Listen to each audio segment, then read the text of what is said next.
Hello friends, இந்த வீடியோவில் என்ன பார்க்க போகிறேன்னாக்கா கிட்டத்தட்ட பார்த்தீங்கன்னாக்கா வெற்றியை வந்து பெற்றுட்டாங்கன்னே சொல்ல முடியும் சிஎஸ்கே. அப்படி இருந்தும் கூட கடைசி பந்தில் ஒரு ரன்கள் வித்தியாசத்தில் வந்து ராயல் சேலஞ்ச் பெங்களூர் கிட்ட தங்களோட தோல்வியை வந்து பார்த்தீங்கன்னாக்கா தழுவி இருக்காங்க. அதை பற்றி தான் இந்த வீடியோவில் பார்க்க போகிறோம். அதுக்கு முன்னாடி தமிழ் மாஸ் வீடியோஸ் சப்ஸ்கிரைப் பண்ண நண்பர்கள் சப்ஸ்கிரைப் பண்ண நிறுத்தி சப்ஸ்கிரைப் பண்ணிக்கோங்க. பக்கத்தில் இருக்க பெல் ஐக்கானை கிளிக் பண்ணிங்கன்னா எப்போல்லாம் நியூ வீடியோ அப்லோட் ஆகுதோ உடனுக்குடன் நோட்டிஃபிகேஷன் வந்துடும். நேற்றைய போட்டியை பொறுத்த வரைக்கும் பார்த்தீங்கன்னாக்கா சின்னசாமி ஸ்டேடியத்தில் வந்து நடைபெற்றது. இதில் வந்து முதல்ல பேட்டிங் பண்ணது ஆர்சிபி அணியை பொறுத்த வரைக்கும் 161 ரன்களுக்கு 7 விக்கெட்டுகளை இழந்திருந்தாங்க. அந்த அணியை பொறுத்த வரைக்கும் அந்த அணியில் அதிகபட்சமாக பார்த்திவ் பட்டேல் 53 ரன்கள் அடிச்சிருந்தாரு. மற்றபடி பார்த்தீங்கன்னாக்கா எந்த வீரர்களும் அவ்வளோவா சரியான முறையில் அடிக்கல. பட் இருந்தாலும் கூட 161 ரன்கள் என்ற இலக்கை வந்து செட் பண்ணாங்க. 162 எடுத்தால் வெற்றி என்ற இலக்கோடு தான் வந்து சென்னை சூப்பர் கிங்ஸ் இறங்கினாங்க. இந்த ஐபிஎல் சீசனில் ஒரே ஒரு போட்டியில் கூட மிக சிறப்பான ஆட்டத்தை வெளிப்படுத்தாத வாட்சன் பழைய ஃபார்மை கண்டினியூ பண்ணாரு.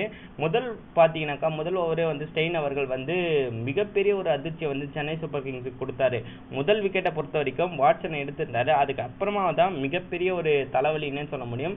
எனக்கா சுரேஷ் ரெய்னாவோட விக்கெட்டை வந்து ரன்கள் எதுவும் எடுக்காமல் ஸ்டெயின் அவர்கள் முதல் ஓவர்லேயே எடுத்திருந்தார். இதன் மூலியமாக வந்து மிகப்பெரிய ஒரு கடும் பிரஷரை வந்து சென்னை சூப்பர் கிங்ஸ் வந்து பெற்றிருந்தே சொல்ல முடியும். 6 ரன்களுக்கெல்லாம் 2 விக்கெட்டுகளை இழந்திருந்தாங்க.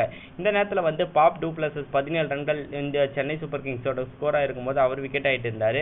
கேதர் ஜாதவ் 28 ரன்கள் வந்து சென்னை அணி எடுத்திருக்கும் போது அவர் விக்கெட் ஆகிட்டு இருந்தார். அதுக்கப்புறம் பார்த்தீங்கன்னாக்கா மகேந்திர சிங் தோனி மட்டும் பொறுப்பான ஆட்டத்தை கடைசி ஓவர் வரைக்கும் விளையாடினாரு. கிட்டத்தட்ட கடைசி ஓவரில் வந்து தேவைப்பட்ட ரன்களை வந்து அசால்ட்டாக வந்து முடிச்சாருன்னே சொல்ல முடியும் தோனி அவர்கள். ஏன்னா கிட்டத்தட்ட பார்த்தீங்கன்னாக்கா உமேஷ் யாதவ் பந்தில் வந்து கடைசி ஓவரை பொறுத்த வரைக்கும் முதல் பந்தில் 4 ரன் அடித்தார். ரெண்டாவது பந்தை பொறுத்த வரைக்கும் 6, மூணாவது பந்து வந்து 6 அடிச்சிருப்பாரு. நாலாவது பந்தை பொறுத்த வரைக்கும் 2 ரன்கள் அடிச்சிருப்பாரு. அஞ்சாவது பந்தை வந்து 6 அடிச்சிருப்பாரு. கடைசி பால்ல 2 ரன்கள் அடித்தால் வெற்றி என்ற இலக்கோடு தான் இருந்தாங்க. பட் இருந்தாலும் அந்த பால் அவர் விட்டுருப்பாரு.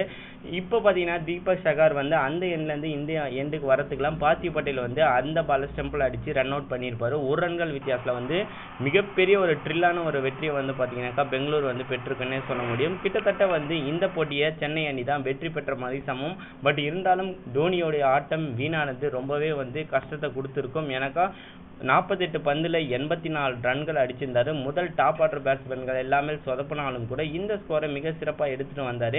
1 ரன்களை வந்து தோனி அவர்கள் இந்த மேட்சை விட்டது மிகப்பெரிய ஒரு வருத்தத்துக்குரிய விஷயமா பார்க்கப்படுது. 7 சிக்ஸுகளை இந்த மேட்ச்சில் மட்டும் அடிச்சிருக்காரு. அது மட்டும் இல்லாமல் இன்னும் சுவாரஸ்யம் என்னன்னாக்கா இந்த போட்டியில் அடித்தது தான் தோனியோடைய ஹையஸ்ட் ஸ்கோராக பார்க்கப்படுது. உங்களை பொறுத்த வரைக்கும் சென்னையோட ஆட்டம் எப்படி இருந்துச்சு நீங்கள் ஃபீல் பண்ணீங்க? அதை கீழே இருக்க கமெண்ட் பாக்ஸில் கமெண்ட் பண்ணுங்கள்.